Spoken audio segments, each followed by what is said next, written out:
நண்பர்களுக்கு வணக்கம். இன்னைக்கு நாம டிஸ்கஸ் பண்ண போற டாபிக் பார்த்தீங்கன்னா நிட் ஃபேப்ரிக்னுடைய டையிங் மிஷின்ஸ் டைப்ஸ். அதாவது மாடர்ன் டையிங் மிஷின்ஸ்ல என்னென்ன டைப்ஸ் அப்படிங்கிறத டிஸ்கஸ் பண்ணுவோம். ப்ரீவியஸா பார்த்தீங்கன்னா விஞ்ச் இது பார்த்தீங்கன்னா ஒன்லி ஃபேப்ரிக் மட்டும் சர்க்குலேட் ஆகும், லிக்விட் வந்து கான்ஸ்டன்டா இருக்கும். இதில் வந்து லாட் ஆஃப் இஷ்யூஸ், அதாவது வந்து பேச்சஸ், ஸ்ட்ரீக்கினஸ், கிரீஸ் மார்க்ஸ் இந்த மாதிரி வந்து ஏகப்பட்ட இஷ்யூஸ் வந்ததுனால அதுக்கப்புறம் மாடர்ன் டெக்னிக்ஸ், அதாவது போத் ஃபேப்ரிக் ப்ளஸ் வந்து லிக்கர் சர்க்குலேஷன் வர மாதிரி டெக்னாலஜி வந்து 1960s வந்து நம்ம இன்ட்ரடியூஸ் பண்ணுவோம். ஸோ விஞ்சுங்கிறது ஒரு தனி பார்ட், ஒன்லி ஃபேப்ரிக் சர்க்குலேஷன் மட்டும். இப்போ நம்ம டிஸ்கஸ் பண்ண போகிறது பார்த்தீங்கன்னா ஃபேப்ரிக் ப்ளஸ் லிக்கர் சர்க்குலேஷனில் என்னென்ன டைப் ஆஃப் மிஷின்ஸ் இருக்கு அப்படின்றத பார்க்கணும். ஃபர்ஸ்ட் இன்ட்ரடியூஸ் பண்ணது பார்த்தீங்கன்னா 1960s பார்த்தீங்கன்னா ஃபர்ஸ்ட் இன்ட்ரடியூஸ் பண்ணது டையிங், ஜெட் டையிங் மிஷின். அதாவது இது வந்து பார்த்தீங்கன்னா விஞ்ச் வந்து பெரிய சப்போர்ட் பண்ணாது ஃபேப்ரிக்குடைய சர்க்குலேஷன். ஒன்லி வந்து லிக்கர்னுடைய ப்ரெஷர்ல தான் இது வந்து வேகமாக வந்து சர்க்குலேட் ஆகும். இதில் பார்த்தீங்கன்னா இதில் இருக்கக்கூடிய வெஞ்சுரி நாசில்ஸ் அப்படிங்கிற டைப் ஆஃப் நாசில் இருக்கு. இந்த நாசிலில் லிக்கர் போகும்போதே அங்கே ப்ரெஷர் வந்து கிரியேட் ஆகும். அது போக பம்புனுடைய ப்ரெஷர் இருக்கு. இதனால பார்த்தீங்கன்னா ஹை ஸ்பீடில் வந்து ரன் ஆகும். இது வந்து டைஸ் வந்து ஃபோர்ஸ் பண்ணி ஃபேப்ரிக்ல வந்து ஏற்றும். இது எதுக்கெல்லாம் யூஸ் ஆகும்னா 100% பாலிஸ்டு, சிந்தட்டிக் ஃபைபர்ஸ், எங்கெங்கெல்லாம் டைஸை வந்து எந்த ஒரு மற்ற பொருளுடைய சப்போர்ட் இல்லாமல் டைரெக்டாக ஃபேப்ரிக்ல ஏற்றணும்னு நினைக்கிறோமோ அந்த மாதிரியான டையிங் ப்ரொசீஜருக்கு இது வந்து செட் ஆகும். இதில் வந்து grease markers, ablation plus filling இந்த மாதிரியான இஷ்யூஸ்லாம் வந்து அதிகமாக வாய்ப்புகள் இருக்கு.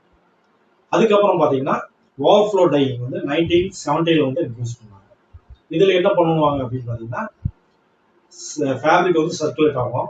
லிக்கர் பார்த்தீங்கன்னா நாசில்ல போய் நின்று மேலே அப்படியே ரம்பி தழும்பி ஓவர்ஃப்ளோ ஆகி அந்த லிக்கர் வந்து ஃபேப்ரிக்ல போய் விழும். இது பார்த்தீங்கன்னா வெரி லோ ஸ்பீடு ப்ளஸ் இது வந்து ஒன்லி வந்து விஞ்சினால தான் வந்து ஃபேப்ரிக் சர்க்குலேஷன் ஆகும். லிக்கர்னுடைய ப்ரெஷர் வந்து ஃபேப்ரிக் சர்க்குலேஷனுக்கு ஹெல்ப் பண்ணுவாங்க. இதனால பார்த்தீங்கன்னா பேச்சஸ், கிரீஸ் மார்க்கு இதெல்லாம் வந்து அதிகம் வரும்.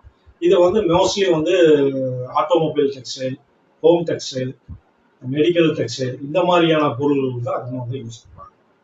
இதுக்கப்புறம் பார்த்தீங்கன்னா சாஃப்ட்லோ டையிங் வந்து 1970 to 80 வந்து யூஸ் பண்ணுவாங்க.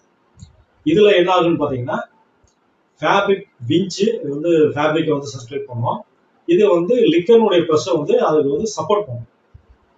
இப்போ என்னன்னு பார்த்தீங்கன்னா லிக்கர் பம்பு வந்து வச்சு இப்போ லிக்கர் வந்து சர்க்குலேட் பண்ணுவோம். அந்த லிக்கர் பார்த்தீங்கன்னா டைரெக்டாக போய் ஃபேப்ரிக்ல நாசில் போய் விழுவோம். ஆனால் நாசிலுடைய லென்த் அதிகமாக இருக்கிறதுனால இதனுடைய ப்ரெஷர் வந்து கம்மியாகி சாஃப்டாக வந்து ஃபேப்ரிக் மேலே ட்ரீட் ஆகும். இதனால பார்த்தீங்கன்னா நம்ம வந்து ஃபேப்ரிக் வந்து ஜென்டில் ஹேண்ட்லிங் வரும்.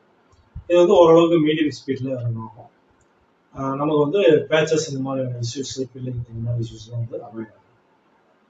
இது மோஸ்ட்லி விஸ்கோஸ், மொடால் இந்த மாதிரி ஃபேப்ரிக்ஸ் வந்து அதிகம் வந்து.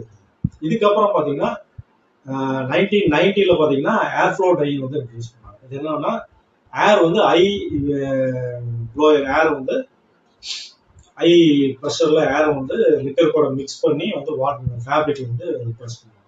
இது பண்ணுறதுனால என்னன்னா லிக்கர் ரேஷியோ கம்மியாக இருந்தால் கூட அதனால பார்த்தீங்கன்னா இது 1:3.5, 1:4 தான் வந்து இதனுடைய எம்எல் ரேஷியோ. கம்மியான லிக்கர் யூஸ் பண்ணுறதுனால நம்ம கெமிக்கல் காஸ்ட் அதிகமாகும், எனர்ஜி காஸ்ட் சேவ் ஆகும். இந்த மாதிரியான நிறைய சேவிங்ஸ் வந்து இது இருக்கும். ஃபேப்ரிக்கும் வந்து ஜென்டலாக வந்து ட்ரீட் ஆகும். இது வந்து ஏர்ஃப்ளோ டையிங். இதெல்லாம் வந்து இப்போ காமனாக இருக்கக்கூடியது. இதுக்கப்புறம் இப்போ 2020க்கு அப்புறம் பார்த்தீங்கன்னா கோல்டு பேட் பேட்ச், அதாவது வந்து டைஸ் ப்ளஸ் அல்கலி ரெண்டையும் மிக்ஸ் பண்ணிட்டு அந்த ட்ரஃப்ல வந்து ஃபேப்ரிக் வந்து பேட் பண்ணி கோல்டு கண்டிஷன், அதாவது 18 டிகிரி செல்சியஸில் பேட் பண்ணி அதுக்கப்புறம் வந்து அது வந்து அதுக்கான டுவெல் டைம் கொடுத்து அதுக்கப்புறம் வாஷ் பண்ணி இருக்கணும். இது வந்து கோல்டு பேட் பேட்ச். அதுக்கப்புறம் இப்போ லேட்டஸ்ட்டாக பார்த்தீங்கன்னா ஸ்ப்ரே டையிங் வந்துச்சு. ஸ்ப்ரே டையிங் பார்த்தீங்கன்னா டைஸு ப்ளஸ் அல்கலி, அதாவது ஸ்ப்ரே ஆகிறதுக்கு ஜஸ்ட் முன்னாடி தான் வந்து டைஸும் அல்கலி மிக்ஸ் ஆகும். அப்படிங்கும்போது பார்த்தீங்கன்னா உங்களுக்கு வந்து ஹைட்ராலிசிஸ் ஆஃப் டைஸ் வந்து கம்மியாகும். கோல்டு பேட் பேட்ச் முன்னாடியே மிக்ஸ் பண்ணதுனால நமக்கு ஹைட்ராலிசிஸ் ஆஃப் டைஸ் அதிகமாகி நமக்கு வந்து ஃபாஸ்டனஸ் ப்ராப்ளம் வரும், டை ஃபிக்சேஷன் வந்து கம்மியாகும். இந்த மாதிரியான இஷ்யூஸ்லாம் வந்து இருக்கும். பட் ஸ்ப்ரே டையிங்கில் அந்த பிரச்சனை வந்து கம்மி.